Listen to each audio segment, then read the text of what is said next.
Welcome to Authors Out Loud, a series of discussions with authors exploring their books, delving into the inspirations for their characters, themes, and stories, as well as discussing the craft of writing itself, the trials and victories they experience seeing their work to completion. I am Jean Greenlaw with my co-host, Susan Supak. Mysteries are the most popular genre of books checked out of most libraries. One reason is that there are so many subgenres that it allows for a wide range of reading tastes. We're speaking today with three award-winning authors of mysteries for adults. Catherine Lasky is the author of more than 100 books, covering a wide range of genres. She has received a Newbery Honor Award and a Boston Globe Hornbook Award, among many other awards. Her series of books about owls was turned into a movie, The Guardians of Ga'Hoole.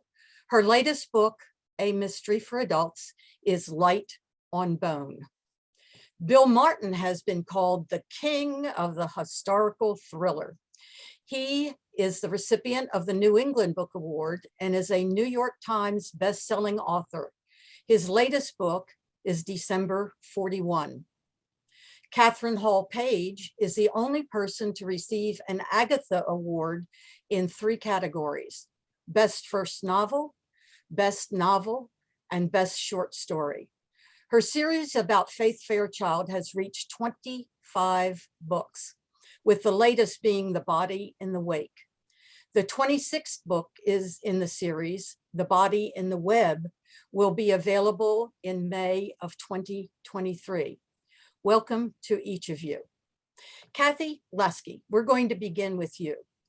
Did choosing such a well-known artist as Georgia O'Keeffe as the main character of In Light on Bone limit your decisions when you crafted the plot of the novel? And did it lead to that wonderful painterly style, your discussion of light and color? Well, it limited it somewhat, but I stuck, not to make a pun, pretty close to the bone, and there were a few things where maybe I would change a date, but no more than by 2 years or 3 years at the most. So only in that way did it limit me. But I felt that that was something I could legitimately play around with. But I felt I was very true to her character and actually to the terrible pressures she was contending with at that time in her life, which were enormous and crushing. And that I pretty much stuck to, but then it just gave me a field to explore. But I don't want to tell too much because I don't want to give it away. I use the term painterly, which having been a reviewer is a term that I use very carefully and usually describe what I mean. And painterly means focus on light and color. And that's obvious in your book. Could you speak a little bit about that? Well, I wrote an article sort of about that in, oh gosh, I forget the mystery journal now. That's terrible of me. But the article was about sidekicks in mysteries. There's like, Sherlock Holmes had Watson, and James Lee Burke mysteries, he has his friend Cleet. And I felt George O'Keeffe's sidekick was light.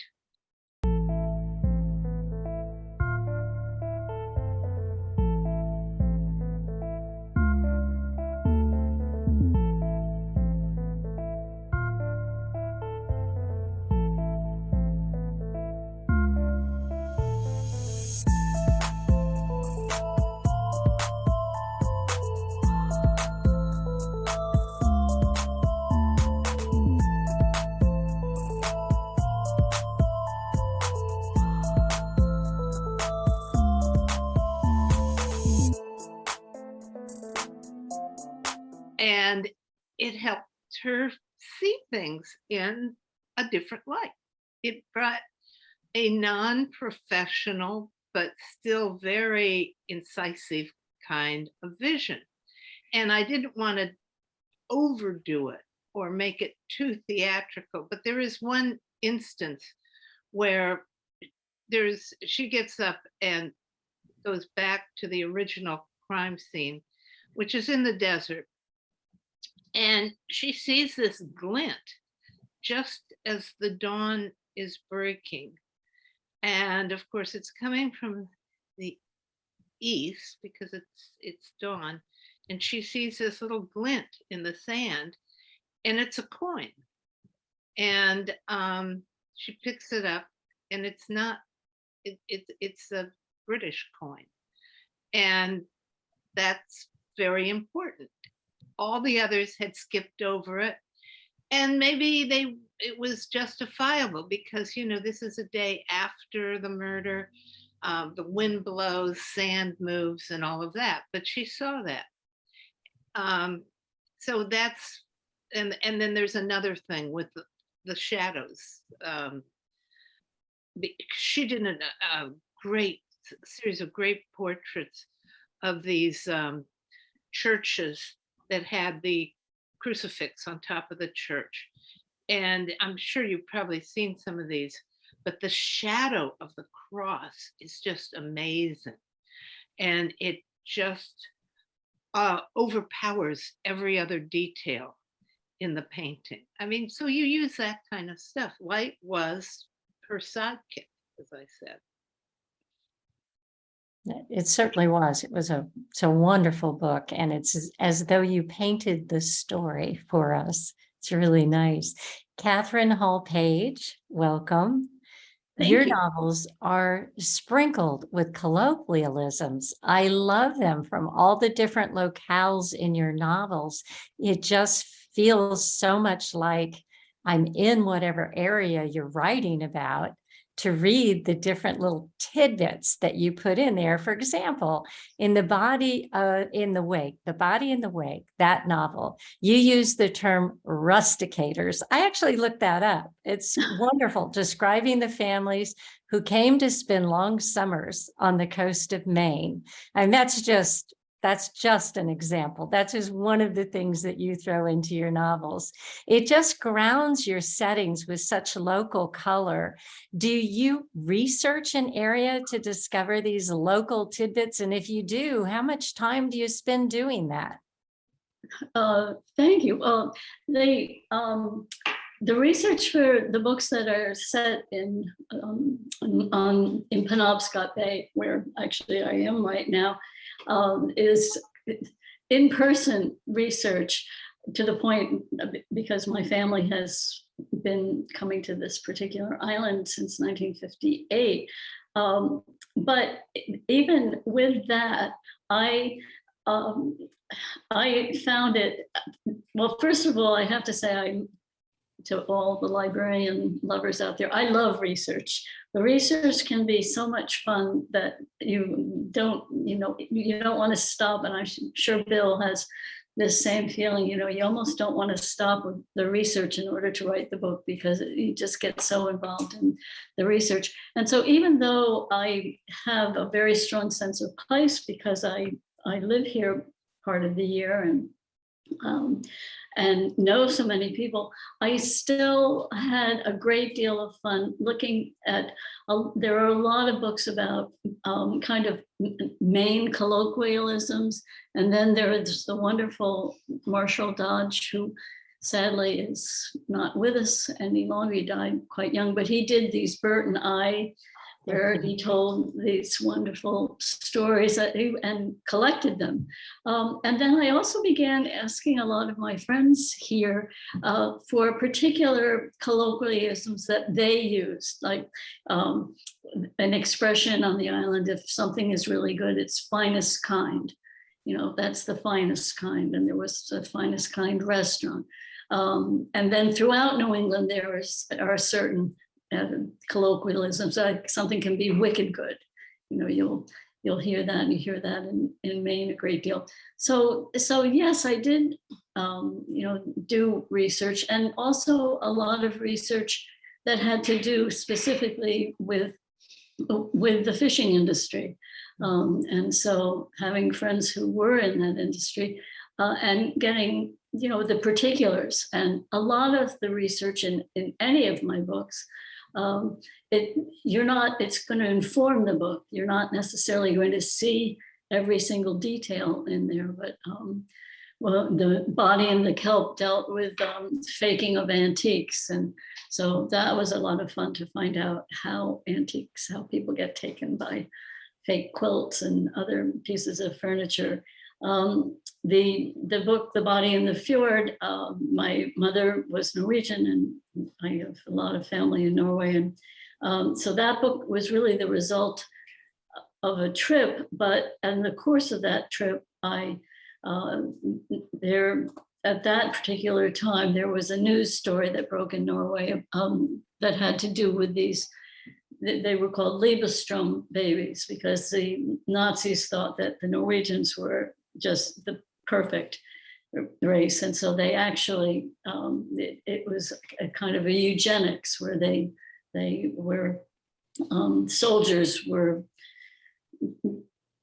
getting impregnated Norwegian women, and they were being raised in these kind of strange orphanages and with mass christenings with the Nazi salutes and flags. And so that news story, because they were all adults and they had been, a lot of them shunned, that broke that during that trip. And so that put the whole idea for that story in my head. And I did a lot of research because a lot of people had not realized that there were 3 concentration camps in Norway. And I had relatives who were involved with the resistance, and one relative who they took his mother because he was in the resistance, and she was in Greenie, which is very far north in the camp. So yes, so that's all. Yes, I do a lot of research, and thank you. The rusticators were actually very wealthy people, mostly from Boston, Philadelphia, New York. And their idea of rusticating was, yes, they would plunge into Eggemogen Reach and swim in the icy cold water, but they also brought all their servants with them. And they were living the simple life, but they were not really.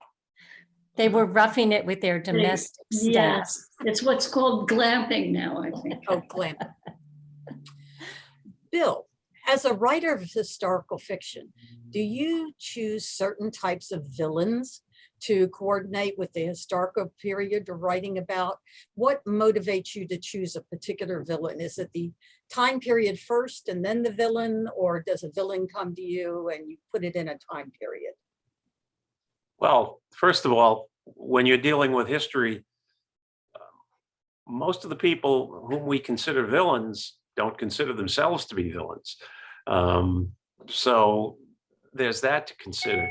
When you write a novel, say, like the one that I've just finished, December 41, about a Nazi assassin who sets out from Los Angeles in the first 2 weeks of the war to shoot Franklin Roosevelt on the night that he lights the Christmas tree, that Nazi assassin has a very high set of ideals in his own mind that he is setting out to fulfill.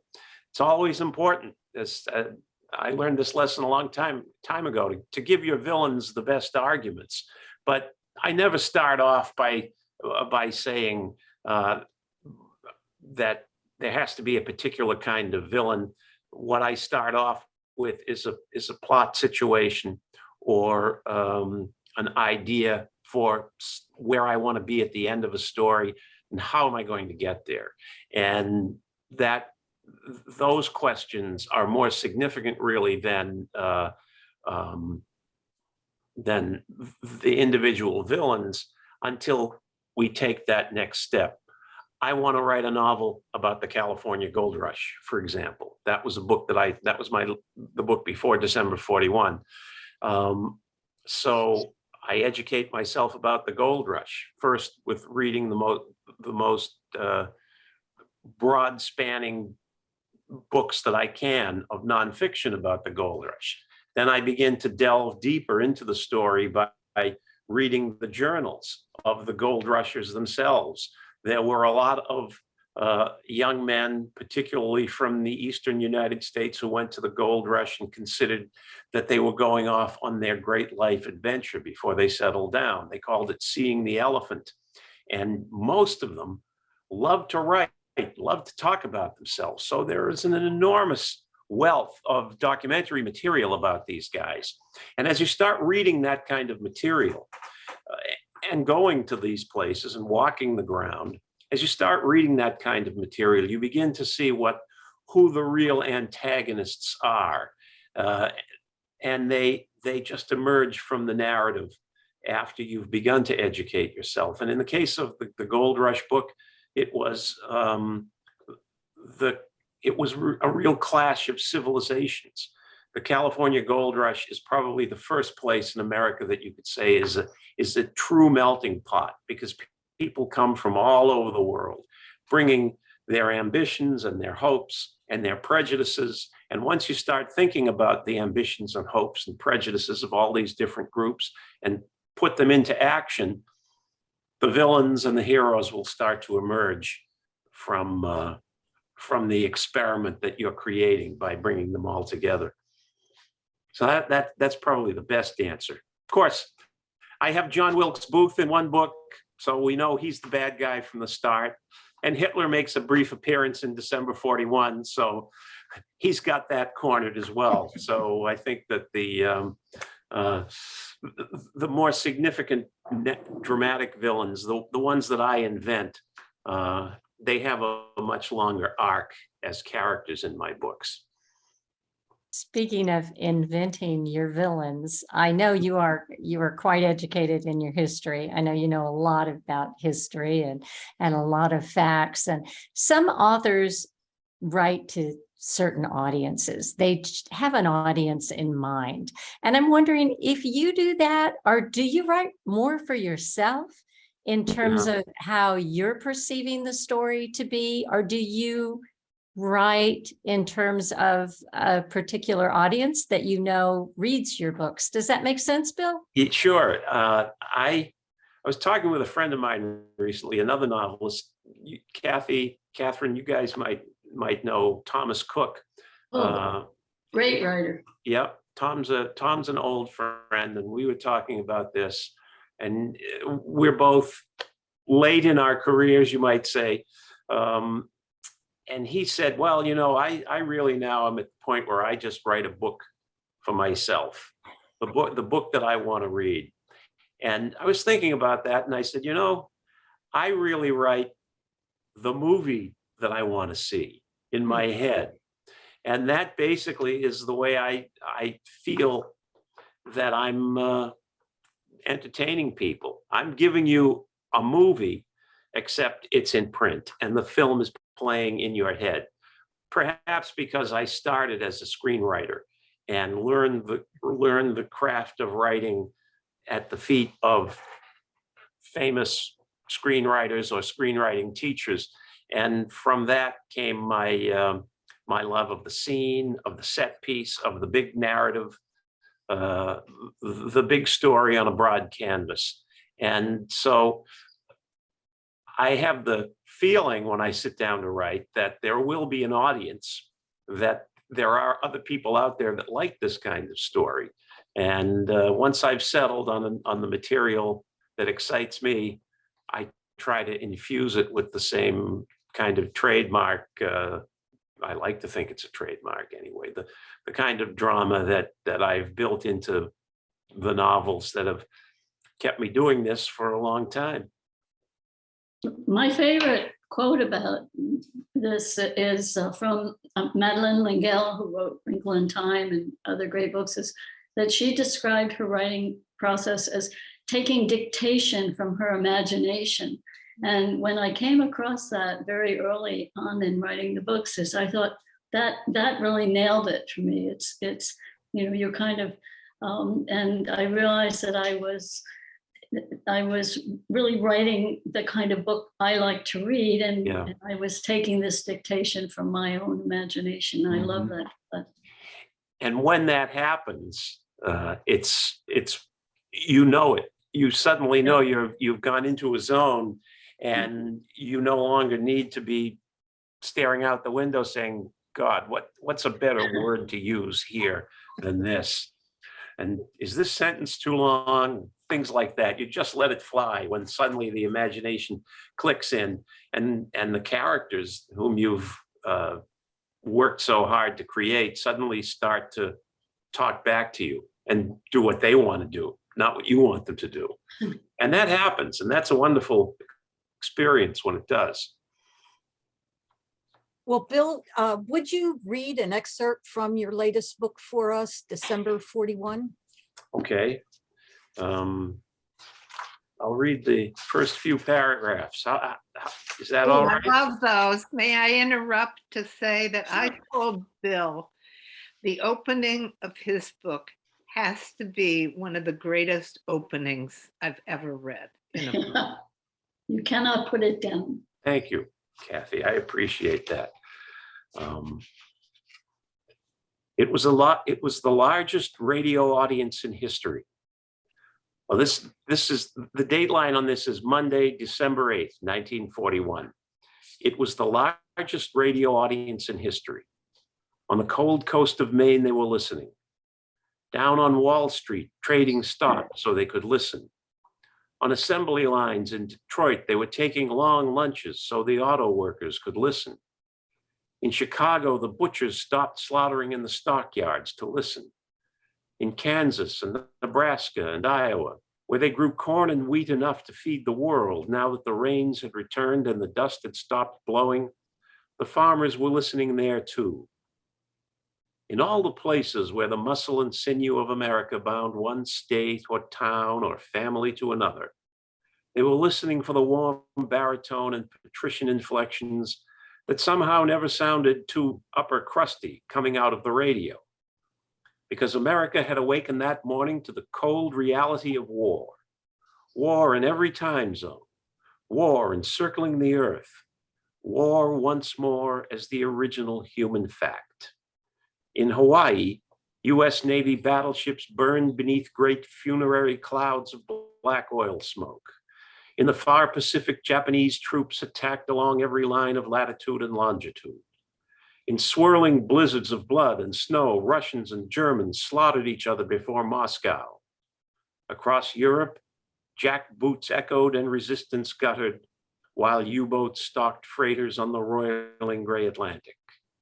But Americans were listening because Franklin Roosevelt was about to make sense of it all. Bill, I see the Wow. movie. Yeah, well, thank you. Yay, that is excellent. That You'll was then get the very- Day of Infamy speech, and then the story kicks into action.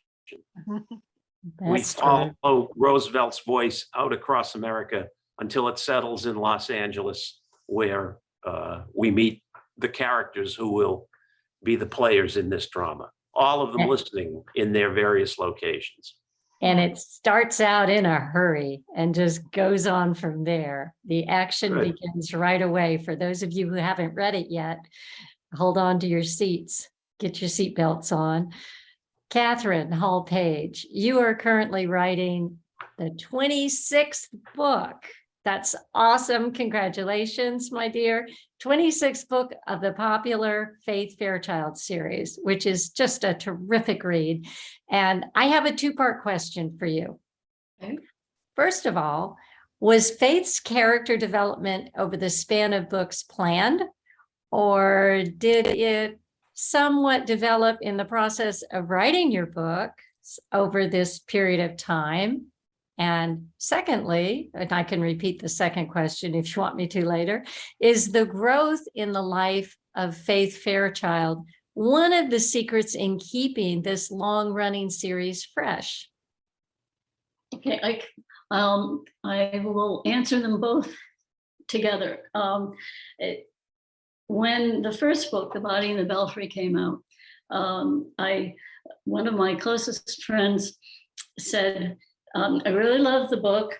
And she said, but if I had to pick a friend, I would pick Pix Miller, Faith Fairchild's best friend and next door neighbor. She said, because Faith Fairchild, she seems, you know, she seems so spoiled, and she's always she's complaining about not being in New York City.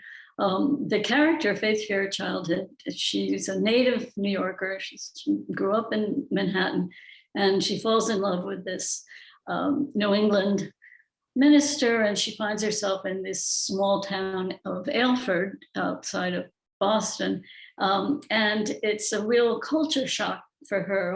You know, she misses what she calls the 3 Bs, you know, Bloomingdale's, Balducci's, and Bergdorf's, and she can't get a decent haircut. And what's with these boiled dinners, and, you know, all sorts of New England things. And so, and I wanted to create this kind of edge and give her this outsider perspective, which the outsider perspective has continued throughout all of the books. But, you know, life mellows us. You know, she's very young at the time. In the very first book, she has this infant. No one told me you weren't supposed to do that in books, to have you know, it's very difficult to chase down a hot clue or something when you have a baby and a snuggly strapped to you. But, you know, it just seemed like where she was in life and so forth, that she would have this baby, and then she has another one as the series goes along. But I found that part of the joy, and I must state this at the outset, I only thought I was just writing this one book. I had no idea it was going to be a series. And then as it continued, I had no idea that would end up being such a long running series. But I did find myself thinking a lot about some of the challenges that everyone faces across a lifetime. And, you know, this has to do, it can be with family, it can be the body and the web, the book that's coming out. Of course, it starts January 12th, 2021. And the pandemic is more than the backdrop. You know, this was something that I really felt I had to write about, and also people were getting in touch with me in the website and Facebook, whatever, saying, well, how are the Fairchilds doing? And early on, when the editor at the time, this wonderful Ruth Cavan at St. Martin's Press, said, you know, when can we expect the next book in Catherine's series? So that was the first clue that, oh, okay, well, I guess I'll do another book with this Faith Fairchild. And then they kept going. But it's been a joy to really be able to grow a character. She is not a perfect person by any means. And my good friend who said that she'd rather have Pix Miller as a friend, probably that might have been a better choice, because she's a very dependable, she's a little bit older than Faith, and it's, you know, Faith can, you know, she can sometimes be a little difficult. But in terms of the series, what I realized early on was that I needed to alternate the locale. So this totally fictitious town is called, I called it Aylford, outside of Boston. And then every other book it's an Aylford book. And then the next book is what I call a someplace else book. So the second book was actually a Maine book I created, I called Deer Isle. I altered it slightly and called it Sampere Island. But I've set books in Vermont, in France, and Norway, you know, so there's always a someplace else book. And I think that that's been very important to keep the series fresh. Again, I asked Ruth Cavan during the writing of the second book, and then they wanted a third and fourth. And I said, well, how are people going to believe that this woman in this tiny town keeps finding these bodies? Of course, no, it wasn't Jessica Fletcher. I mean, right. She was fine, but she said, Catherine, it's fiction. You can do whatever you want. which was it seems like a very no-brainer thing to say, but it was very liberating. I thought, yeah, it's fiction. I can do whatever I want, but I alternated. And so that's, you'll always see every other book is an Alfred book and then a someplace else book. Well, you do keep it very fresh. Could you read something for us? Yes. Well, actually, I was going to read something from the book that's coming out, but Oh, good, good. well, no, I thought this is the Body and the Belfry. This was the very first book that came out in 1989. Because I think, I don't remember whether I wrote to Eugene or you, Susan, was that it really does set up the tone, I think, of all the books, and also who Faith Fairchild is and becomes. Faith Fairchild, recently of New York City, paused to catch her breath. Benjamin, her 5-month-old son, was sound asleep, securely strapped to her chest in his snuggly. Her aching shoulder blades and the fact that she had been focusing on the worn path beneath her feet instead of the autumnal splendor to either side reminded Faith that Benjamin was definitely getting a bit too chunky for this mode of transportation. She straightened up and looked around. It was New England with a vengeance. Riotous orange and scarlet leaves beneath enormous puffy white clouds suspended in a Coda-color blue sky. A calendar maker's dream.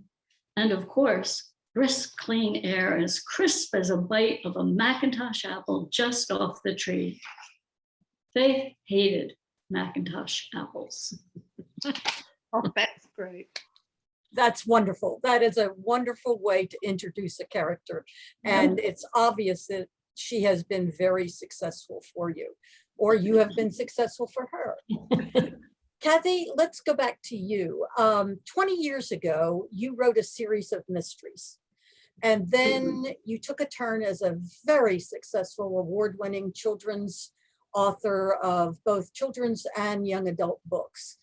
Last month, you released a new adult mystery. Why the change and why now? Well, it's a delicate question, and I will try and answer it delicately. But I was finding it's going on now in children's books, and I think it's good in many ways. But, I had started proposing just some books, or 2 books I was thinking. And one actually was about a tornado, but my daughter went through a tornado, but I had the idea before my daughter's tornado did I mention that before, that my daughter went through a terrible tornado? And when we were talking before we were recording. Yeah. So I thought I had a great idea. I started writing it. And then my daughter went through this tornado and lost her whole house and everything. Could have lost her husband and baby. I mean, when they went down the basement stair to go to the basement, the first step, the whole roof was ripped off their house. So I couldn't go on and write that book for a long time because my weird magical thinking thought, I'll cause another tornado. I know it doesn't make any sense. But then I finally got back to it, and I decided this was about a girl who had actually lost her mother in the tornado, and she meets another girl who is Black, African American, who has also suffered a terrible loss. But I had not really written that much of it, and I talked to my agent, and she said, Kathy, I won't be able to sell this because you're not Black. And I know these are hard times, but you'll have to go out there and find a Black author to write this with you. And I thought, well, that's a horrible idea. That's just like crazy. This isn't dating. I mean, So I got an idea for another book. And in this one, I was going to have a transgender character. And again, I only wrote a proposal for it. And again, I was told, and I love my agent, she's a great agent. And I was told, Kathy, you're not transgender. I'm going to, that's going to be a problem. And I felt like saying to her, how do you know I'm not transgender? But anyhow, and then I kept reading more and more about this, but it is time that there needs to be more transgender voices. There needs to be more people of color voices. I totally believe in this. So I just thought, well, I have to take a little respite here. And I thought of writing this book. I thought, I'm going to go back to mysteries and see what I can do there. And so that's how I decided to do this. Well, your first set of mysteries was a series. Are you intending that Georgia O'Keeffe go on being an amateur sleuth? And are you intending to write a series? I would like to. I have had so much fun doing this. And I love that I've set it in the 1930s, which is a really interesting time. And I've always liked doing historical fiction. I've written so much of it. So I would like to, I have some ideas stirring in my head. Yes. Catherine, I'm going to direct this question to you, but either of you, Kathy or Bill, feel free to jump in. I actually had a friend of mine who's a mystery writer tell me that one of the unwritten rules of mystery writing is to introduce the culprit, the guy and gal or whatever, or whoever who did it, who committed the crime, in the first couple of chapters, or it was considered unfair to the reader. Is that true? Well, first of all, playing fair with the reader is, I think, for a mystery writer, is paramount. You have to play fair with the reader. I think we've all read mysteries, and you get to the end, and the culprit turns out to be somebody who really hasn't been made much of an appearance in the book at all. I always call it the evil twin from Australia who suddenly pops up, and that's the murderer. And so essentially, when you're writing a traditional mystery, the way I do is you're writing on two levels. You're writing about a crime that has actually occurred, and you have to give all of that information. But you're also strewing those red herrings and everything else to try to keep the reader from guessing, after the first page or two, who done it. And you've got to play fair. You've got, at the end of one of my books, I want the reader to say, she gave me all those clues, she gave me all the information, and I should have guessed who did it. So playing fair, that's paramount.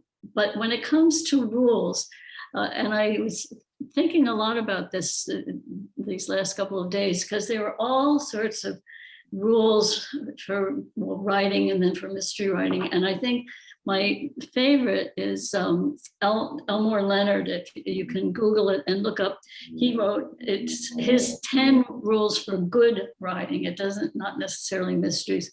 And look that up because it's wonderful. And my favorite rule of his was number 10, try to leave out the part that readers tend to skip.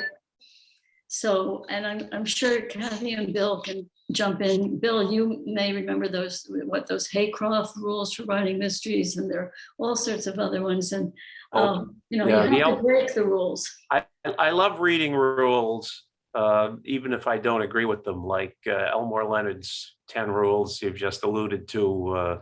Never use a prologue. They always tell you never write a prologue.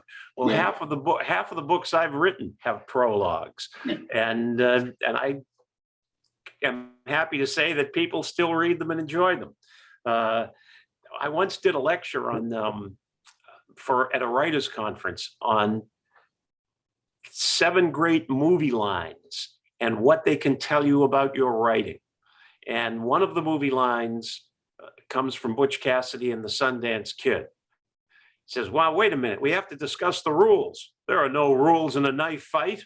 And as a writer, you're basically in a knife fight. You're up in your room. This is where I work all the time, all by yourself, struggling and wrestling with character and plot and setting and dialogue and all of the other elements of the story that you're dealing with. And if you can break a rule, break the rule. If you think that that's going to be the way that the story is best served. Because you have to serve the story before you can serve the reader. You have to tell the best story before you can entice the readers to sit down and turn the pages. And if, for example, a book called Cape Cod that I wrote begins with a prologue in 1000 AD, it begins in the mind of a pilot whale. I guarantee you, nobody you've ever met has ever written a novel before that begins in the mind of a pilot whale who's about to strand himself on a Cape Cod beach. But it introduces a level of mystery and natural drama outside of the realm of human drama that is part of the bigger idea of the story that I'm going to tell you, which is going to be an 800-page novel that's going to cover 1,000 years. No prologue. Everybody loves that prologue. And so I say to Elmore Leonard, I'll have a prologue if I want. And he also says at one point in that series of things, never write about the weather. Well, I happen, and Kathy, I can see your reaction too. You agree with me. You would say that weather is a very important part of setting and of creating a powerful sense of place. And we're all New England authors, so we're very familiar with the changing seasons and the gloomy days that we have, or the blizzards, or the as the Faith Fairchild finds the brilliant blue skies of September. And that's really important stuff to place a reader in a world that you're about to create. Mark Twain wrote this wonderful prologue, Bill, and it's called, There Will Be No Weather in this book. And if you want, it's a short essay that he wrote. And he said, I'm putting all the weather at the end. You can skip to the end and you can read all about the weather. And I think that his point, and again, we've all read books in which the author really doesn't have enough of a story to tell. So there's a lot of weather. Mm-hmm. I think we could use weather as a metaphor. There's a lot of stuff in the books that really doesn't belong there because they have a certain page count or whatever. But yes, I think weather is very important as I'm sitting here looking at it teeming outside. Yeah. I was going to say, I think one of the best writers I've ever read about weather, mystery writer, is James Lee Burke, who sets his mysteries down in Louisiana in the Bayou country. And to read his paragraphs about a storm coming in over that Bayou land is just magnificent. And I think it adds so much to a story. Yeah. Bill, you've got a very interesting background. You're a Harvard grad. Mm-hmm. You were a historical research assistant, no surprise there. And this was a little surprise to me. You were the writer of Humanoids from the Deep, which for those listeners who aren't familiar with it, is a cult classic horror flick. Yes, it is. Also, you had your first novel be a New York Times bestseller, no small feat there.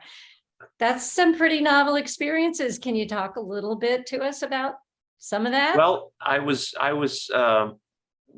finished writing the first draft of Back Bay, and I was editing it and finishing up the editing when I got a phone call from a friend of mine in Hollywood. I had gone to California to be a screenwriter after I graduated from college and did a couple of years of high-rise construction in Boston in order to raise the money to go to the USC Film School, where George Lucas and John Milius and all those other people had gone.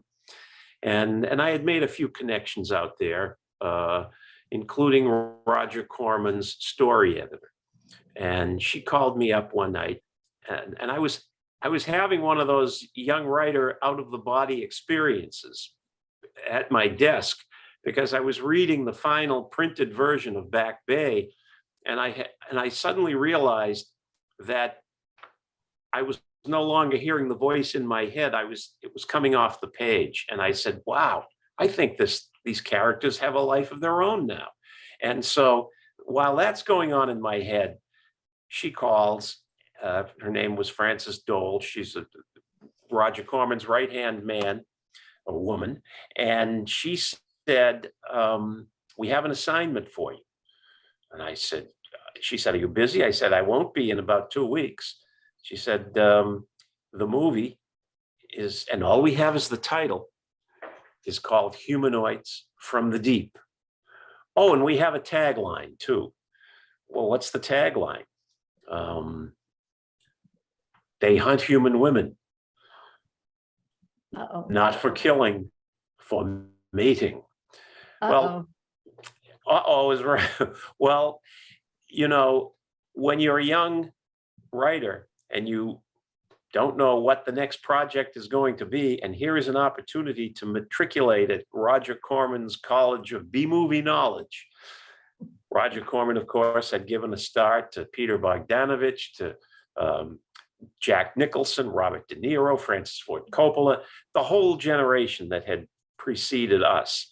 Well, you take that opportunity, and the movie, of course, has probably been seen by more people than have read all of my books.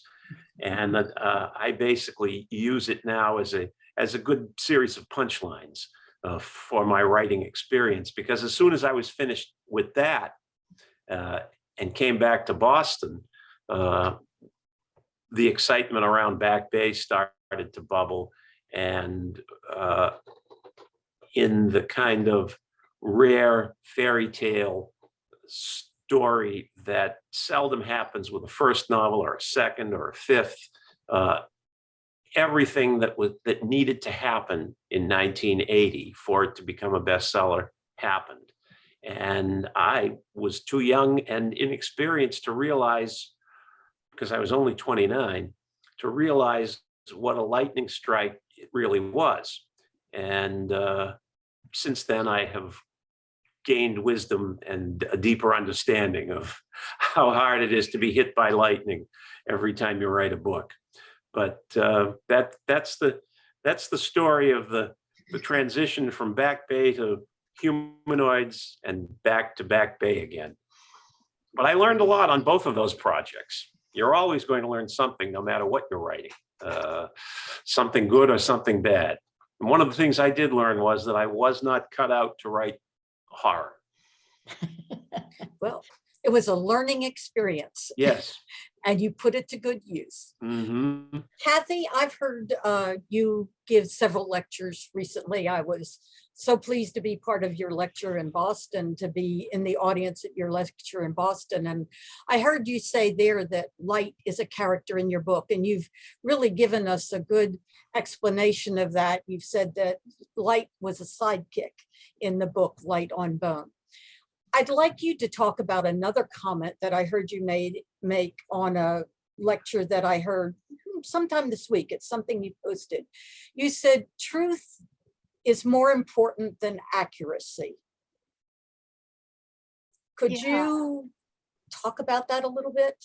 Yeah, I'm trying to, that was not an original idea of mine. I have to tell you that. And now, because of my advanced age, even though it happened this week, I can't remember who said it.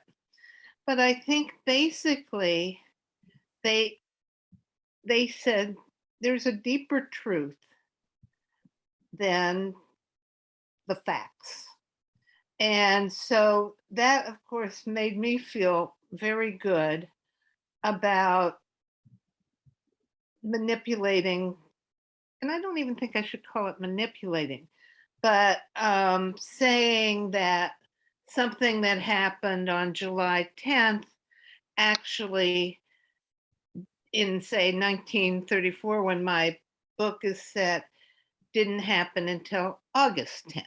That is not going to undercut the truth that I am trying to get at. And in my book, Light on Bone, I started out in, well, what had happened before the action really starts in her life was that George O'Keeffe had a nervous breakdown, and with good reason. Her husband was having this very public affair. Although on the good side, she had just sold a painting more than any American painter, living American painter, male or female. So that was good. But she started to regret this abortion that Stieglitz had forced her into some years before, and she was thinking about if she'd had that kid, he would have been in, or she would have been in high school now. And there was one other thing that happened, which was she had won this competition to do a mural in Radio City Music Hall, and she was very excited about it, even though they weren't going to pay her that much, but she was quite enthralled with Diego Rivera at that time. And they didn't prepare the wall right. And as she's painting, the mural starts to crumble away. So she had these major upsetting, profoundly upsetting events in her life. And she actually had to go into a psychiatric ward at Doctors Hospital in New York. And when she comes out, she's ready to rebuild herself. And in truth, she goes out to Santa Fe, and it's the first time she stays at the Ghost Ranch.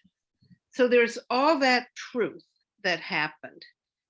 And I'm really very accurate with it.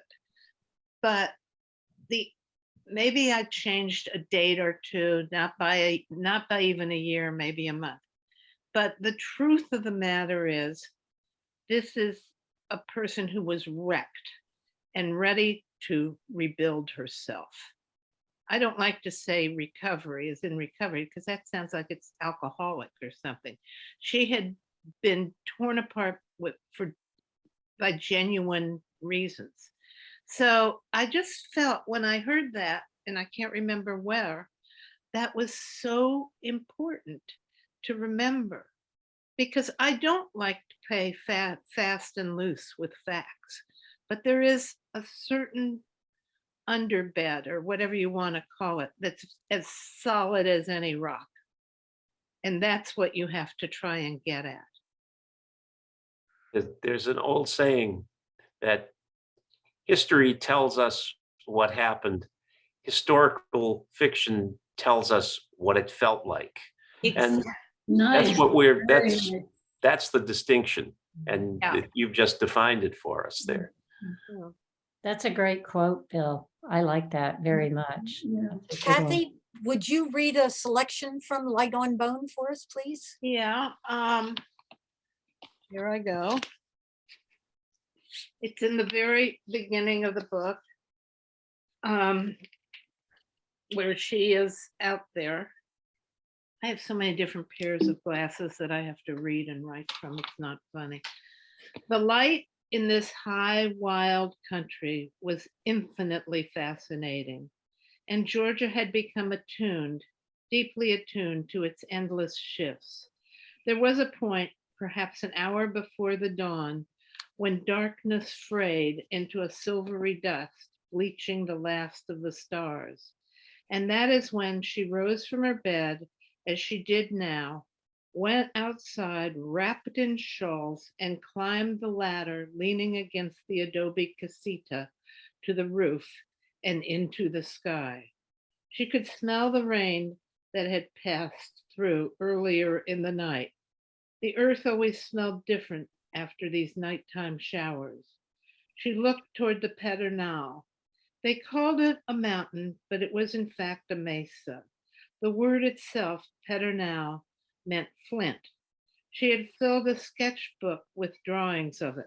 The sketches had become increasingly spare, distilling the image in her mind.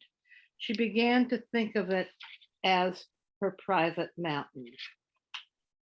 She thought of it as paint.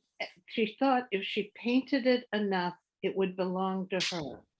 It seemed during these months at the ranch that this single mountain anchored her after the tumult of the previous year with Stiglitz. The mesa was steadfast and loyal. Somewhat ironically, however, it was said to be the birthplace of changing woman, the daughter of earth and sky, clad in white shells, turquoise, and abalone. She represented the cycle of the seasons and that of a woman as a child, daughter, mother, and grandmother. Well, I have certainly changed out here, Georgia said almost out loud. Yes, indeed. So that was fun to write. And fun to read as well. Catherine, you have a doctorate from Harvard, and you have developed a school program for working with teenagers with special emotional needs that have led to issues with substance abuse, truancy, and family relationships. I think that's so important. I love what you've done with your life and that you continue to speak on these issues. I've heard you in different interviews where you bring it up, and it's such an important topic. How did this interest in human behavior lead to or inform your writing? Well, I think it has a lot to do with the way that I was raised. My father was the founding director of a rehabilitation hospital, administrator, and my mother was an artist, and there was always our home. Wasn't that we sat around the table and talked about very serious head kind of momentous things, but there was always a sense of that was conveyed by my parents, and that this interest in other people. My father took me. He was a graduate of Drew University in New Jersey, and my father took me to hear Martin Luther King when he was there. He also, I also heard Eleanor Roosevelt. I mean, there was just always a sense of that. We were here not so much for ourselves, but that we were here on this earth for other people. And I was always interested in other people and other people's lives. I used to joke when people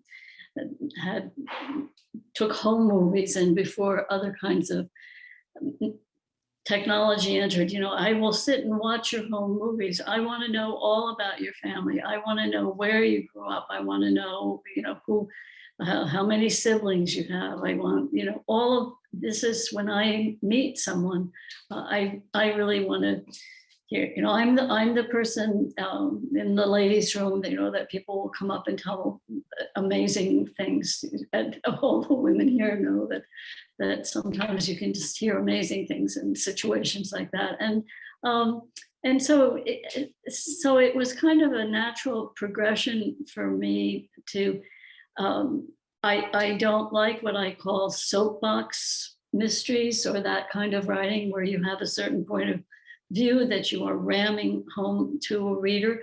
But I think that all of the books do have a kind of, there's a sort of a moral compass involved in that. I mean, we know that murder is wrong. It's the most heinous crime against any other human being.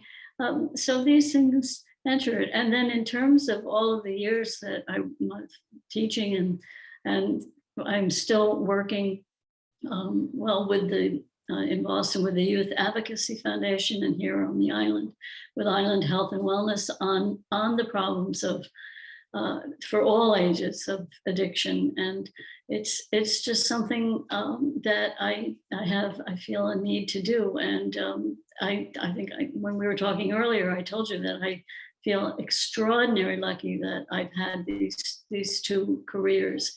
And, you know, and getting out there and meeting readers and hearing from readers, you know, that's just all been a part of it. And it does inform the writing, definitely. Thank you for asking. You bet. Can I attest to something about Catherine? You cannot walk down Main Street in Deer Isle, which should take you maybe 12 minutes. With Kathy, it takes 25, because everybody knows her. She knows everybody. And it's even the same when I've gone to the mainland with her in Blue Hill. It's because she has this passionate, caring interest in other people. I think you're the tenderest person I know. Oh, that's so sweet. Thank you. What a wonderful thing to say. That's wonderful. I'm afraid we're coming to the end of our time, so I'm going to end with almost where we began. I began by talking about the many subgenres of mysteries, which allows a wide range of people's interests. And so I'd like each one of you to talk about the subgenre you feel most comfortable in. I could state it, but I'd like you to talk about that subgenre for just a minute or two. Bill, why don't we begin with you? Well, I write historical thrillers, really, not mysteries. There's usually a mystery at the heart of my books, as in the case of, for example, Back Bay, which introduced a particular character who would be a series character named Peter Fallon. He goes in search of lost treasures, but and where the treasure is the fulfillment of the mystery. However, I consider that I'm writing thrillers, and the distinction between mysteries and thrillers, best defined by a writer friend of mine by the name of Steve Berry, whom you might have heard of, is that a mystery is about what has happened, and a thriller is about what's going to happen. So when I start my novel about a German assassin who's planning to make his way from Los Angeles to Washington on the night of Christmas Eve in order to take a shot at Franklin Roosevelt as he lights the Christmas tree in December 41, I am telling you at the beginning of the book what's going to happen, and I'm introducing characters whose lives will be changed as they try to stop that event from happening.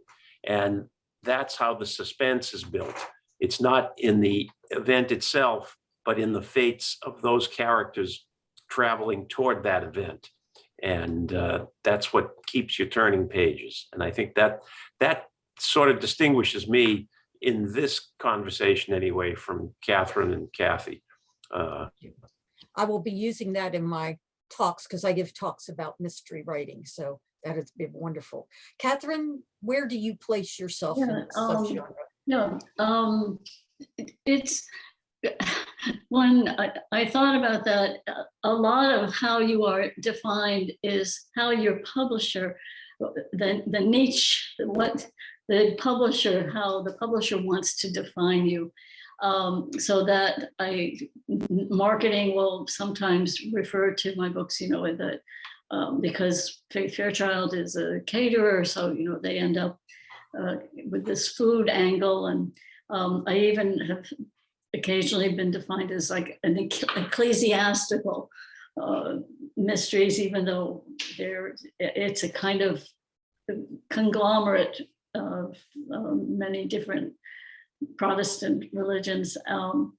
But I define myself as writing as a traditional, and sort of in the Agatha Christie, a puzzle, lots of suspense, good puzzle, traditional mystery.